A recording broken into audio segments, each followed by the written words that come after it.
स्वागत मु लोपामुद्रा आपण देखुछन्ती कलिंग भारत देखिबा वर्तमान समय देश एवं राज्यर गुरुत्वपूर्ण खबर जहाँ प्रति सेकेंड आपणक पाख आखरे एवं देश दुनिया रे घटी थाए जहाको आमे कहिथांती राजनीति।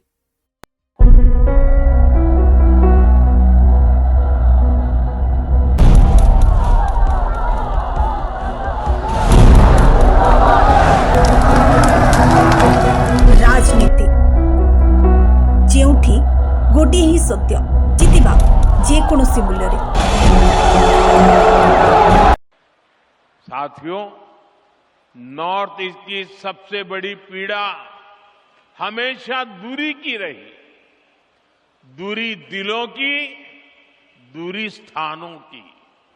दशकों तक यहां के लोगों के महसूस होता रहा कि देश का विकास कहीं और हो रहा है और वे पीछे छूट रहे हैं। इसका असर केवल अर्थव्यवस्था पर नहीं पड़ा, बल्कि भरोसे पर भी पड़ा। इस भावना को बदलने का काम भाजपा ने किया। डबल इंजन की सरकार ने नॉर्थ ईस्ट के विकास को प्राथमिकता बनाया। रोडवेज, रेलवेज, एयरवेज, वाटरवेज के माध्यम से असम को जोड़ने पर एक साथ काम शुरू हुआ। साथियों, जब हम रेल कनेक्टिविटी बढ़ाते हैं तो इसका फायदा सामाजिक और आर्थिक दोनों स्तरों पर होता है। इसलिए नॉर्थ ईस्ट के लिए कनेक्टिविटी का विस्तार बहुत महत्वपूर्ण है। लेकिन कांग्रेस ने कभी इसकी परवाह नहीं की। मैं आपको एक आंकड़ा देता हूं। जब कांग्रेस की केंद्र में सरकार थी तो असम को बहुत कम रेल बजट मिलता था, लगभग 2000 करोड़ रुपए। अब भाजपा सरकार में इसे बढ़ाकर लगभग 10,000 करोड़ रुपए सालाना कर दिया गया है। अब मैं आपको पूछता हूं, ये आंकड़ा आपको याद रहा क्या? ये आंकड़ा आपको याद रहा क्या कि भूल गए? मैं फिर से याद कराता हूं। कांग्रेस के जमाने में असम को रेलवे के लिए 2000 करोड़ रुपया मिलता था। कितना? सबके सब बोलिए, कितना मिलता था? कितना मिलता था? कितना मिलता था? भाजपा सरकार आने के बाद असम को कितना मिलता है? 10,000 करोड़ रुपया। कितना? कितना? कितना? 10,000 करोड़ रुपया। यानी साथियों, नॉर्थ ईस्ट की सबसे बड़ी पीड़ा हमेशा दूरी की रही। नहीं, प्रधानमंत्री जी कह सकते हैं चुनाव जीते हैं अभी बीएमसी का महाराष्ट्र में, लेकिन जैन जी का जो सबसे बड़ी समस्या है बेरोजगारी का, उसको दूर करने का सरकार कोई प्रयास नहीं कर रही है। महंगाई जो आज 7वें आसमान पर है, उसके लिए प्रधानमंत्री जी कुछ नहीं कर रहे हैं। जिस तरह से रुपया का अवमूल्यन हो रहा है, उसके लिए प्रधानमंत्री जी कुछ नहीं कर रहे हैं। तो जो बेसिक समस्या है उस पर प्रधानमंत्री जी को, जैन जी को और भारतवासियों को बताना चाहिए। नहीं, प्रधानमंत्री जी कह सकते हैं चुनाव जीते हैं अभी बीएमसी का महाराष्ट्र में, लेकिन जैन जी का जो सबसे बड़ी समस्या है बेरोजगारी का, उसको दूर करने का सरकार कोई प्रयास नहीं कर रही है। महंगाई जो आज 7वें आसमान पर है, उसके लिए प्रधानमंत्री जी कुछ नहीं कर रहे हैं। जिस तरह से रुपया का अवमूल्यन हो रहा है, उसके लिए प्रधानमंत्री जी कुछ नहीं कर रहे हैं। तो जो बेसिक समस्या है उस पर प्रधानमंत्री जी को, जैन जी को और भारतवासियों को बताना चाहिए। नहीं, प्रधानमंत्री जी कह सकते हैं चुनाव जीते हैं अभी बीएमसी का महाराष्ट्र में, लेकिन जैन जी का जो सबसे बड़ी समस्या है बेरोजगारी का, उसको दूर करने का सरकार कोई प्रयास नहीं कर रही है। महंगाई जो आज 7वें आसमान पर है, उसके लिए प्रधानमंत्री जी कुछ नहीं कर रहे हैं। जिस तरह से रुपया का अवमूल्यन हो रहा है, उसके लिए प्रधानमंत्री जी कुछ नहीं कर रहे हैं। तो जो बेसिक समस्या है, उस पर प्रधानमंत्री जी को, जैन जी को और भारतवासियों को बताना चाहिए। আজি এখন নতুন অসম নিৰ্মাণৰ আধুনিক অসমৰ নিৰ্মাণৰ দিশত আমি এটা মাইলৰ খুঁটাত উপনীত হৈছো। আমি অসমবাসীয়ে কেতিয়াও কল্পনা কৰিব পৰা নাছিলো যে কাজিৰঙাৰ বন্য জীৱ জন্তুক ৰক্ষা কৰিবলৈ কোনোবা এজন প্ৰধানমন্ত্ৰীয়ে অসমক 34 কিলোমিটাৰ দীঘল ফ্লাইঅভাৰৰ অনুমোদন কৰিব, আমাক 7,000 কোটি টকা দিব। আজিৰ দৰে প্ৰকল্প যাক আমি অসমীয়াই কেতিয়াও কল্পনা কৰিব পৰা নাছিলো, সেই প্ৰকল্প প্ৰধানমন্ত্ৰী ডাঙৰীয়াই অসমবাসীক উপহাৰ দিবলৈ এই কলিয়াবৰত উপস্থিত হৈছে। কলিয়াবৰৰ নাম লওঁতে মনলৈ আহে যে যেতিয়া ভগৱান কৃষ্ণই ৰুক্মিণীক গুজৰাটৰ দ্বাৰিকালৈ লৈ গৈছিলে, এই কলিয়াবৰতে জিৰণি লৈছিলে। আজি অসম আৰু গুজৰাটৰ মাজত থকা এই ঐতিহাসিক সম্বন্ধক পুনৰ এবাৰ প্ৰতিষ্ঠা কৰিবলৈ প্ৰধানমন্ত্ৰী নৰেন্দ্ৰ মোদী ডাঙৰীয়া এই কলিয়াবৰৰ পবিত্ৰ ভূমিত আহি উপস্থিত হৈছে। এয়া আমাৰ বাবে গৌৰৱৰ বতৰা। যোৱাকালি প্ৰধানমন্ত্ৰী ডাঙৰীয়াৰ উপস্থিতিত সৰু সজাইত 10,000তকৈও অধিক যুৱক যুৱতীয়ে বাগৰুম্বা প্ৰদৰ্শন কৰি অসমৰ কলা কৃষ্টি সংস্কৃতিক বিশ্ব দৰবাৰলৈ লৈ গ'ল। আজি আমি অসমীয়া, এতিয়া আমি সাহসী অসমীয়া, এতিয়া আমি আত্মবিশ্বাসী অসমীয়া। প্ৰধানমন্ত্ৰী ডাঙৰীয়াৰ নেতৃত্বত অসমে ছেমি কণ্ডাক্টৰ লাভ কৰিছে। অসমে বাঁহৰ পৰা তেল উৎপাদন কৰিবলৈ শিকিছে আৰু অসমীয়াই আটাইতকৈ ভাৰতৰ ডাঙৰ সাৰ কাৰখানা অসমত প্ৰতিষ্ঠা কৰিবলৈ সাহস কৰিছে। প্ৰধানমন্ত্ৰী ডাঙৰীয়াৰ আশীৰ্বাদত এতিয়া অসমীয়াই নিজৰ জাতিৰ স্বাভিমান ৰক্ষা কৰিবলৈ শিকিছে। চৰাইদেউক বিশ্ব ঐতিহ্যৰ স্বীকৃতি, অসমীয়া ভাষাক ধ্ৰুপদী ভাষাৰ মৰ্যাদা, লাচিত বৰফুকনৰ সুবিশাল প্ৰতিমূৰ্তি, আজি আমি এটা অটল, অবিচল আৰু আত্মবিশ্বাসী জাতিত পৰিণত হৈছো। देखिए, वो केवल अफवाह फैला रहे हैं। अफवाह पर न जाइए। वहाँ का विकास हो रहा है। सभी जो है वहाँ के जो मूर्तियां हैं सुरक्षित हैं। डेवलपमेंट होने के बाद तुरंत वहाँ पदस्थापित की जाएंगी। अखिलेश जी आज तक तो अयोध्या गए नहीं। वो किस मंदिर की बात करते हैं? वो जो मैंने दुनिया में हिंदुओं के लिए, सनातनियों के लिए भगवान श्री राम से बड़ा कौन है? और भगवान श्री राम के मंदिर पर आज तक वो दर्शन के लिए नहीं गए, इसलिए कि उनको लगता है कि एक जाति विशेष, मजहब विशेष के लोग उनसे नाराज हो जाएंगे, उनको वोट नहीं देंगे। तो जो वोट के कारण भगवान को भूल सकता है, वो मंदिरों के बारे में क्या बात कर सकते हैं? देखिए, वो केवल अफवाह फैला रहे हैं।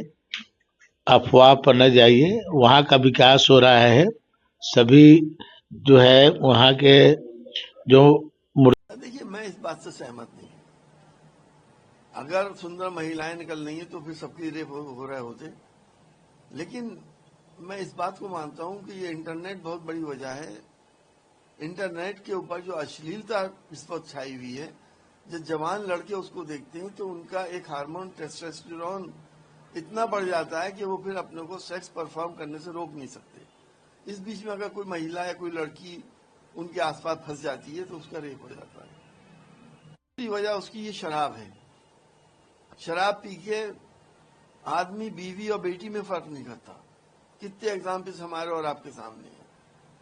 लेकिन क्योंकि उससे पैसा मिलता है, फाइनेंस आता है, कोई इस पे बात नहीं करना चाहता। तो हमारे मानना तो यही है कि रेप के लिए बहुत सख्त कानून हो और चौराहों पे उनको गोली मारनी चाहिए। देखिए, मैं इस बात से सहमत नहीं। अगर सुंदर महिलाएं निकल रही हैं तो फिर सबके रेप हो रहे होते। 1,714 crore contract, which handle with the waste management thing. But you cannot do that. There is a Transparency Act. You have to call a tender. Who will be the low L1 should be given. But this government is not bothered about any law of the land. They wanted to give the tenders whom they are wanted. And how can you decide 15 years from now? This is a 15 years contract. Even in the last month, they have brought some machines, sweeping machines. They also given a tender, even a contract, not even they purchased the machines. Tender for 7 years, 8 years. So what is mean? You cannot decide for 25 years thing. The coming governments will do that. That is their prerogative. If the next government coming to power, if they cancel the contract, so what will be the fate of the contractor? Because they wanted to grab money. Now 80% of the commission they are taking. This is not me telling all this. It is a talk of the town. People are saying. So that this is the wrong thing which government is doing. And almost 4,000 crore rupees has been collected to issue the notices in the excise department. That is also we exposed today. See, no development, but for development, no. They are telling no. For the loot, they are telling yes. They are looting. And you see, opposition is always behind the government to expose their misdeeds. We are fighting for the not to do any loot. Here, we are not seeing the end of these scams. When we start protesting, next day they will give some other. Every day scams are coming out. Even we have no time to look into all scams because one scam is okay, we can fight and find out a way and get the answer from the government.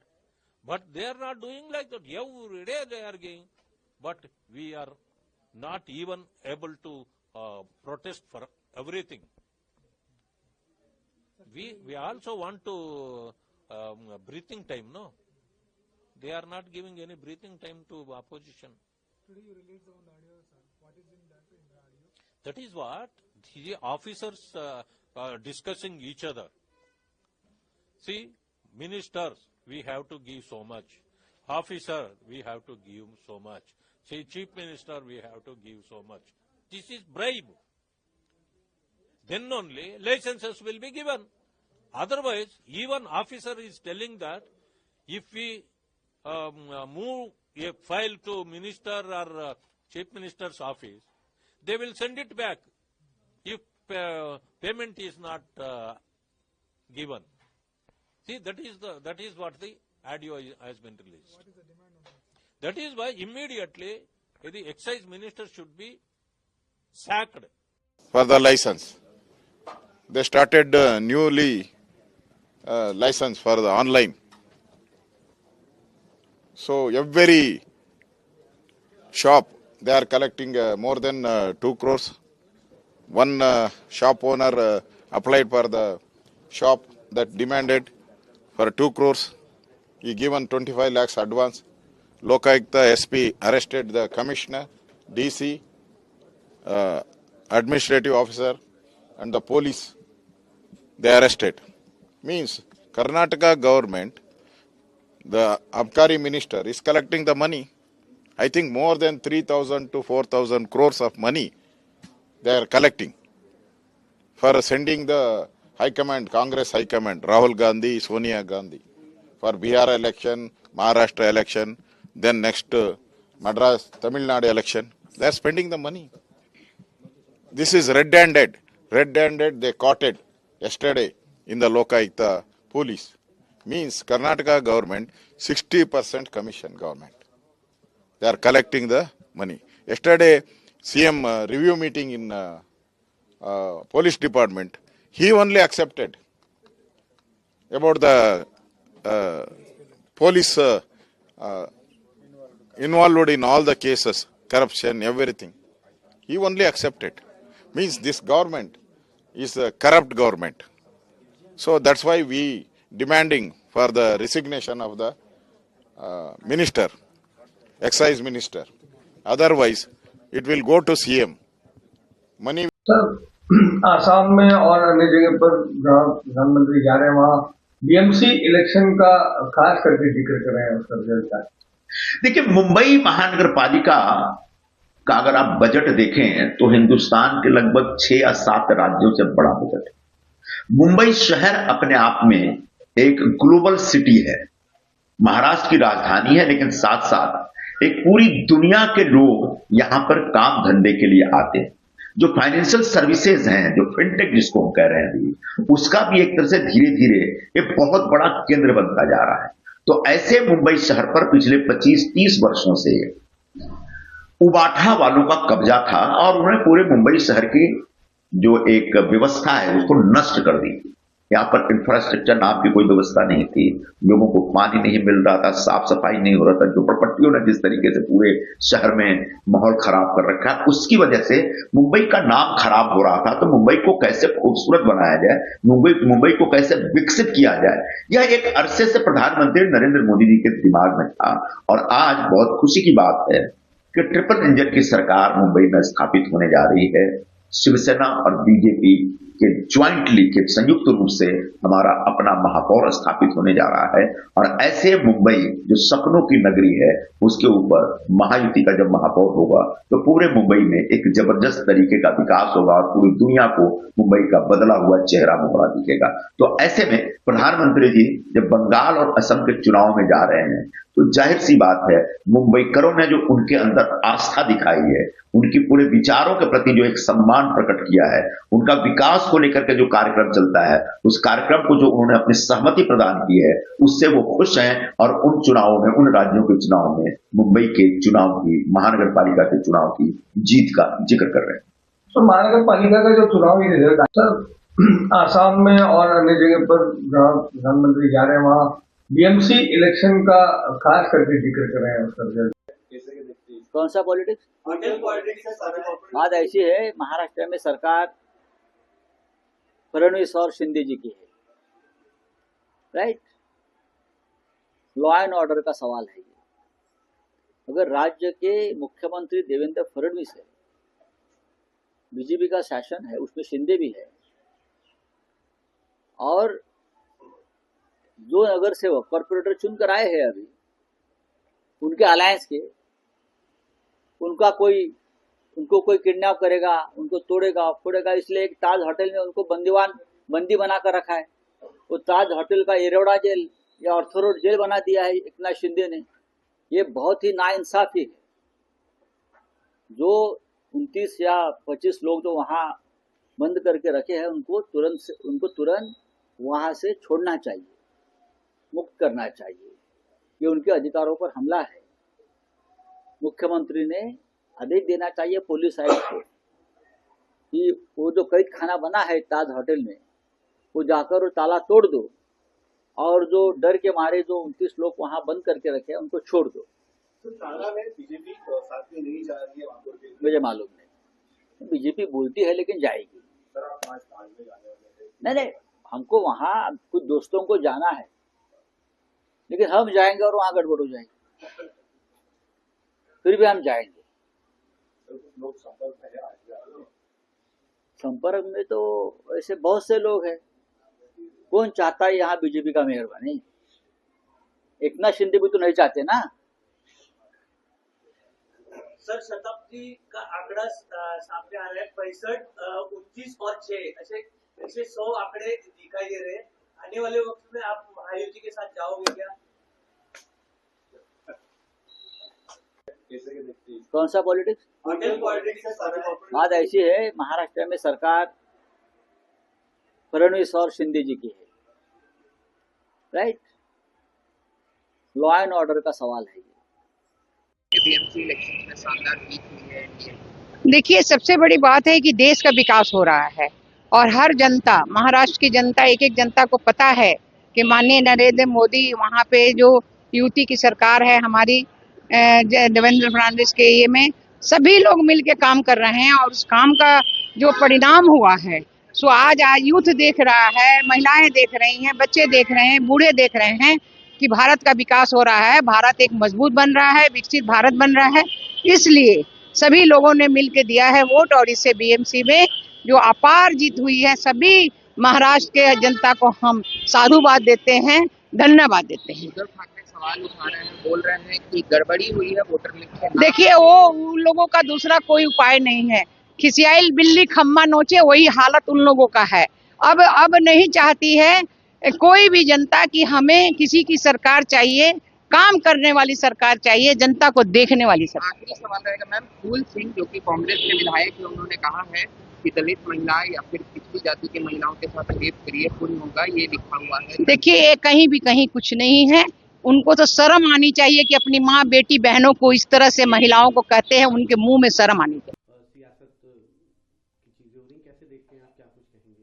Bharatiya Janata party का चाल, चरित्र, चेहरा और इतिहास धोखे, विश्वासघात और जो साथ हो उसको निगल जाने का है।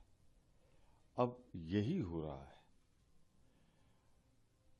जो मुंबई में चुनाव हुए, शिवसेना जो उनके साथ है, पहले तो शिंदे जी को मुख्यमंत्री के रूप में लड़ाया, उत्तर जो विधानसभा थी वहाँ की, महाराष्ट्र की, उसमें बहुमत आने के बाद उनको किनारे कर दिया, मुख्यमंत्री से डिप्टी चीफ मिनिस्टर कर दिया। अब दोनों साथ मिलकर लड़े चुनाव। साथ मिलकर लड़ने के चुनाव के बाद शिवसेना का कब्जा रहा है उस पर। शिवसेना की अपनी कुछ शर्तें होंगी। अब वो उनको निगल जाना चाहते हैं, उनको दबाना चाहते हैं, उनके तोड़ना चाहते हैं। दोनों एक सरकार में शामिल है, मुख्यमंत्री उप मुख्यमंत्री दोनों एक गठबंधन में हैं, तब दोनों को एक दूसरे पर विश्वास नहीं। ये जो पाप का महल है भारतीय जनता पार्टी का, जब गिरेगा तो सब उनके साथ जो हैं अलग खड़े नजर आएंगे। यही महाराष्ट्र में हो रहा है। लोगों में अविश्वास है और ये चुनाव की जीत को मैं फर्जी करार देता हूं। कितने लोगों को निर्विरोध करा लिया था हमने, वहां का 5-5, 6-6 करोड़ देके। तो फर्जी चुनाव के बाद फर्जी गठबंधन, फर्जी मेयर। बीमार हो चला। उद्धव ठाकरे कह रहे हैं कि इस बार बड़ा सरप्राइज, वोटर लिस्ट से नाम नहीं थे, हर तरीके मेथड अपनाया गया, चाहे वो कैश देना हो, किडनैप करना हो, इस तरीके का। देखिए, मेरा सीधे तौर पर कहना है कि हमारी इलेक्टोरल डेमोक्रेसी उस रूप में नहीं रही जिस रूप में इसकी कल्पना की गई थी। कोई एक कारण नहीं है गिरावट का, multiple factors are at work. जो संस्था जिससे निष्पक्षता की उम्मीद की जाती थी, मेरे द्वारा थी शब्द का इस्तेमाल इस बात का द्योतक है। अब ये अतीत की चीजें हो गई है। लोग पक्षकार दिखते हैं और कोई सवाल नहीं उठता है। तो डेमोक्रेसी को आईसीयू में जाने में मतलब बहुत अनाउंसमेंट नहीं होती है। वो अपने आप इन्हीं परिस्थितियों की वजह से इंटेंसिव केयर यूनिट में चली जाती है, जहां ना कोई डॉक्टर है, बीमार हो चला। उद्धव ठाकरे कह रहे हैं कि इस बार बड़ा सरप्राइज, वोटर लिस्ट से नाम नहीं थे, हर तरीके मेथड अपनाया मुंबई में, महाराष्ट्र में। देखिए, शिंदे विश्वासघात करके गए थे और उद्धव ठाकरे उनको बहुत विश्वास करते थे, अपने औलाद से ज़्यादा। वो सारा जो शक्ति थी उनके पास थी, तो इन्होंने विश्वासघात किया है, पीठ पे छुरा भोंका है। तो तजुर्बा तो पुराना है और बीजेपी ने कराया था, और बीजेपी को ये जानते हैं कि बीजेपी इनके तोड़ लेगी। तो मेयर को किडनैप तक किया गया और कई तरीके की चीजें इसमें गलत हुई हैं, उद्धव ठाकरे बयान दे रहे हैं। देखिए, आज का भारत पार्लियामेंट्री इलेक्शन से लेकर असेंबली से लेकर कॉरपोरेशन से लेकर 3 टायर तक, आज का जो वोटर है वो जागरूक है। और वज़ीर आज़म साहब ने देश को 11वें नंबर से एक बड़ी ताकत की तरफ हम बढ़ रहे हैं। और आज का वोटर वज़ीर आज़म साहब को मद्देनज़र रख के और वहाँ के चीफ मिनिस्टर्स और वहाँ के जो हमारे काम करते हैं, डिलीवर करते हैं, आज पुराने वो स्लोगन नहीं चलते। कभी आप लोगों को कास्ट में, कभी वो बाहर का है, वो अंदर का है। आज लोग एकजुट होके, इवन छोटा नागरिक भी आज वोट देता है। वो कहता है मेरा कंट्री कितना मजबूत होगा, इसलिए वोट देते हैं। तो इसलिए हमें उस फ्रस्ट्रेशन से बाहर आना चाहिए और लोगों के बीच में रहना चाहिए। जी, हाल ही में बॉम्बे म्युनिसिपल कॉरपोरेशन के जो चुनाव हुए, उसके नतीजे हमारे सामने आए। ये चुनाव कुछ संकेत देते हैं महाराष्ट्र के लिए भी, और जो राष्ट्र स्तर पे जो इलेक्शन है वहाँ भी। सबसे पहले तो दर्शकों को ये बता दें कि जो बॉम्बे म्युनिसिपल कॉरपोरेशन जो एनुअल बजट, सालाना जो बजट है, वो लगभग 74,000 करोड़ का है। मतलब कि सिक्किम, गोवा और त्रिपुरा को मिला भी जाएं तो उनसे भी ज़्यादा इनका बजट है। तो अपने आप में बहुत महत्व है इसका। और पिछले इलेक्शन में आप जानते हो कि जब शिवसेना इकट्ठा लड़ी थी, मतलब कि शिंदे फैक्शन और उद्धव फैक्शन इकट्ठा थे, तो निश्चित रूप से इनको बहुमत हासिल हुई थी और कॉरपोरेशन इनके हाथ में थी। तो अभी तो शिंदे सेक्शन ने कॉरपोरेशन खो दी। और अगर इतिहास में जाया जाए, तो भी मैं थोड़ा सा इतिहास में जाना भी चाहता हूं।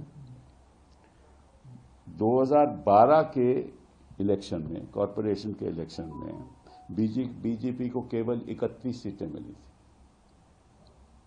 2017 में 82 मिली और 2026 में 89 मिली। और शिवसेना को पहले 75 मिली थी, उसके बाद 84 मिली। कांग्रेस को 52 मिली 2017 में, फिर 2012 में, फिर 31 मिली 2017 में और फिर 24 मिली। तो इनका ग्राफ घटता जा रहा है कांग्रेस पार्टी का। और क्योंकि शिवसेना में स्प्लिट हो गया तो उनका ग्राफ भी घट गया। देखुले वर्तमान समय देश और राज्यर गुरुत्वपूर्ण खबर को नहीं राजनीति। समय होछि एक ब्रेक पर खबर प्रसारण जारी रहिबो। देखुथांतु कलिंग भारत।